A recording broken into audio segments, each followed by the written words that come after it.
Praise the Lord. Hallelujah.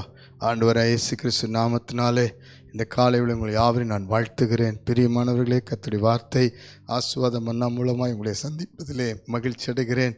மீண்டுமாக கர்த்தர் உங்களுக்காக பேசுகிற வாக்குத்தத்தத்தை கேட்டு இந்த நாளிலே கர்த்தருடைய ஜெயத்தை விடுதலையை பெற்றுக்கொள்ளப் போகிறீர்கள். அல்லேலூயா.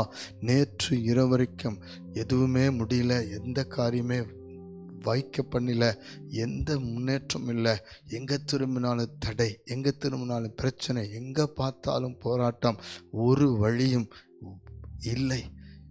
இத்தனை காலம் போராடி முயற்சி எடுத்து பிரயாசப்பட்டு ஒன்றும் அகப்படாமல் போனது போல ஒன்றுமே வாய்க்காத சூழ்நிலைகளிலே சோர்ந்து போயிருக்கிற உங்களுக்காக, காத்திருக்கிற உங்களுக்காக, வேண்டிக் கொண்டிருக்கிற உங்களுக்காக கர்த்தர் தீர்க்கமாய் பேசுகிறார். பாருங்கள், லூக்காவின் புஸ்தகம் 18ஆம் அதிகாரம் 27ஆம் வசனத்தை வாசித்து பாருங்கள். அதற்கு அவர், மனுஷரால் கூடாதவைகள் தேவனால் கூடும் என்றார். அல்லேலூயா, அல்லேலூயா. இன்றைக்கு ஆண்டவர் உங்களோடு சொல்லுகிறார், தேவனால் கூடும். உங்கள் வாழ்க்கைக்கு, உங்கள் குடும்பத்துக்கு, பிள்ளைகளுக்கு, உங்களுடைய சகல காரியத்துக்கும் தேவனால் கூடும். உங்களால் என்னாலே கூடாதது, யாராலையும் கூடாதது தேவனாலே கூடும். இஸ்ரவேல் ஜனங்களுக்கு 430 வருஷத்தின் அடிமைத்தனத்திலிருந்து விடுதலையாக்கி வெளியே கொண்டு வந்தார். அவர்கள் போகிற பாதையிலே செங்கடல் குறுக்கிட்ட பொழுது செங்கடலிலே கர்த்தர் ஒரு வழியை உண்டாக்கினார். 105ஆம் சங்கீதத்திலே 9ஆம் வசனம் சொல்லுகிறது, அவர் சிவந்த சமுத்திரத்தை அதட்டினார், அது வற்றி போயிற்று. வெட்டாந்தரையில் நடக்கிறது போல அவர்களை ஆழங்களில் நடந்து போக பண்ணினார். சில ஆழங்கள் நம்மளை கடக்க முடியாமல் இருக்கலாம், சில காரியங்கள் குறுக்கே நின்று தாண்டி போக முடியாமல் இருக்கலாம்.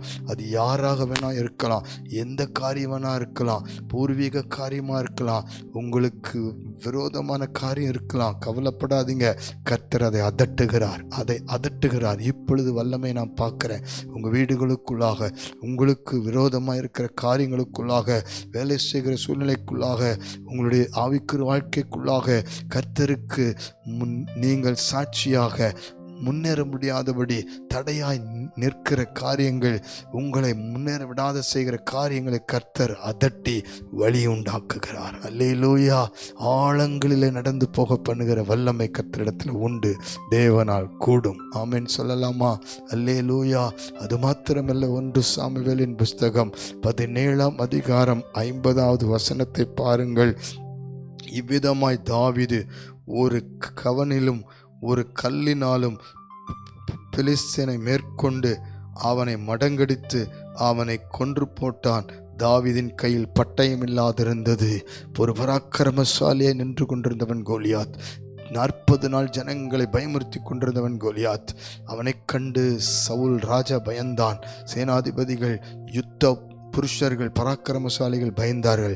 ஆனால் ஆடுகளை மேய்த்து கொண்டிருந்த தாவீதுக்குள் அபிஷேகம் நிறைந்திருந்தபடினாலே அவன் தைரியமாய் கோலியாத்தை சந்தித்தான். கர்த்தர் சொல்லுகிறார், நீங்கள் தைரியமாய் பிரச்சனைகளை, போராட்டங்களை, என்னென்ன சூழ்நிலைகளுக்கு விரோதமாய் நின்று பயமுறுத்தி கொண்டிருக்கிறது, உங்களையும் உங்கள் குடும்பத்தையும் பிள்ளைகளையும் உங்களுடைய வாழ்க்கையின் ஒவ்வொரு பகுதியிலும் எந்தெந்த காரியம் உங்களை கலங்கடித்து கொண்டிருக்கிறது, பயந்து கொண்டிருக்கிறது, தைரியமாய் நீங்கள் அதை சந்திக்கும்படி கர்த்தர் இப்பொழுது உங்களுக்கு உதவியாய் கூட இருக்கிறார். பயப்படாதிருங்கள்.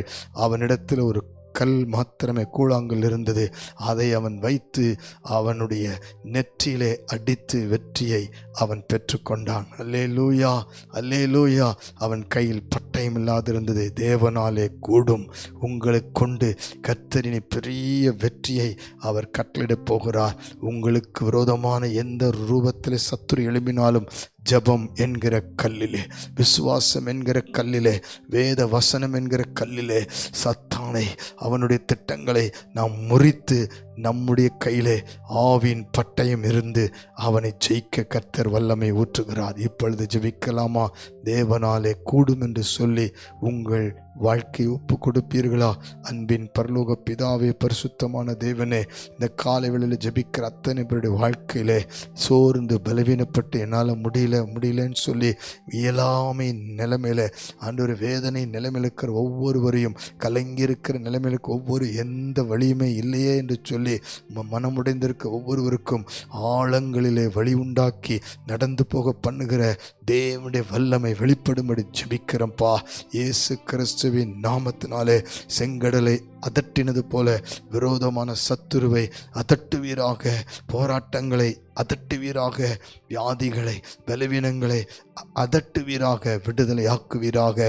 அதோடு கூட கர்த்தாவே, உமது ஆவின் பட்டயமாகிய வேத வசனத்தினாலும் ஜபத்தினாலும் மிகப்பெரிய பிரச்சனைகளாக இருந்தாலும், கடனாக இருந்தாலும், எப்பேற்பட்ட சூழ்நிலைகள் இருந்தாலும், அதையெல்லாம் இதுவரைக்கும் முறியடிக்க முடியாத சூழ்நிலையில் இருந்தாலும் இந்த நாளிலிருந்து முறியடிக்க கர்த்தரால் கூடும் என்று விசுவாசித்து ஜெபிக்கிறோம். நீர் அப்படி செய்வதற்காக நன்றி.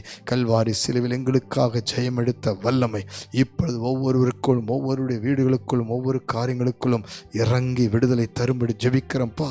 இயேசு கிறிஸ்துவின் நாமத்தினால எல்லா குழப்பங்கள், பயங்கள், மரண பயங்கள், போராட்டங்களை விலக்கி போடும்படி ஜெபிக்கிறோம். இப்பொழுதே கர்த்தரால் கூடும் என்று விசுவாசிக்கிறவர்களுக்கு ஒரு அற்புதம் நடக்கட்டும், ஒரு விடுதலை உண்டாகட்டும். இயேசுவின் நாமத்தில் தாழ்மையோடு அர்ப்பணித்து ஜெபிக்கிறோம் ஜீவனுள்ள நல்ல பிதாவே. ஆமேன், ஆமேன், ஆமேன். God bless you. தேவனால் கூடும் ஒவ்வொரு நாளும். ஆமேன்.